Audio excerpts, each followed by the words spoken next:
అబ్బా! ఇయాల మళ్ళా తిట్లు పడ్డాయి గదా! పెద్ద సార్లతోని ఈ మెట్రో జేయంగా. "ఏంది పిల్ల మెట్రోకొస్తే జల్దే వస్తావు గదా! ఎందుకు లేట్ అయిందంటారా?" నేను గూడా గట్ల అనుకోనే ఎక్కినా గానీ, మళ్ళా పెద్ద పెంటనే పెట్టింది మెట్రో. ఇయాల పొద్దుగాల లేసి ఎవల మొఖం జూషినో ఏం పాడో! ఛీ! అన్నీ జెప్తున్నావు గానీ మ్యాటర్ ఎందుకు జెప్తలేవు అని జూస్తుర్రా? ఇగో గిందుకే. ఆహా! ఈ మెట్రో జేయంగా ఇయాల అందరికి ఆఫీస్‌లల్ల సోట్లు పడ్డాయి గదా! మాకు కరోనా వల్ల లాస్ వచ్చింది. ఆ లాస్‌ను కవర్ చేసేందుకు రేట్లు పెంచుతున్నాం అని అది ఇది చెప్తారు గాని పనులు మాత్రం సక్కగా చెయ్యరు. ఇగో మందంతా ఎట్లా నిలబడ్డారో గానొస్తుంది కదా. పొద్దుగాల షిఫ్ట్ కని బ్యాగులు వేసుకొని డ్యూటీలకు వెళ్ళినోళ్ళు మెట్రో ఎక్కంగానే ఖతం. దయచేసి వినండి. ప్రయాణికులకు విజ్ఞప్తి.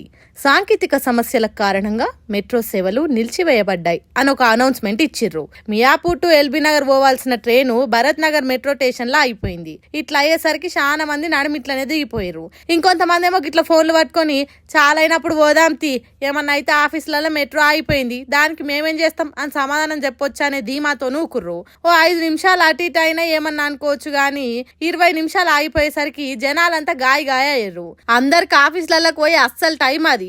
రోడ్లు మొత్తం జామ్ ఉంటాయి, జల్దీ పోదామని మెట్రో ఎక్కితే మెట్రో కూడా ఇట్లా ఆగం చేసేసరికి టికెట్ల రేట్లు ఎట్లా పెంచుతారో పనులు కూడా గట్లనే చేయాలి. మీరు ఎంత పెంచితే అంత సపోర్ట్ చేయకున్నాం కదా, మాకు అవసరం ఉన్నప్పుడు గిట్లా కొంపలు ముంచితే మా డ్యూటీలకు ఎసరు రాదా? ఇది ఒక్కసారి కాదు రెండోసారి కాదు, ఇట్లా చాలా సార్లు అయింది. జర చూసుకోర్రి ఇట్లా మళ్ళా కాకుండా అని తిట్టిపోసిర్రు అక్కడి పబ్లిక్ అంతా.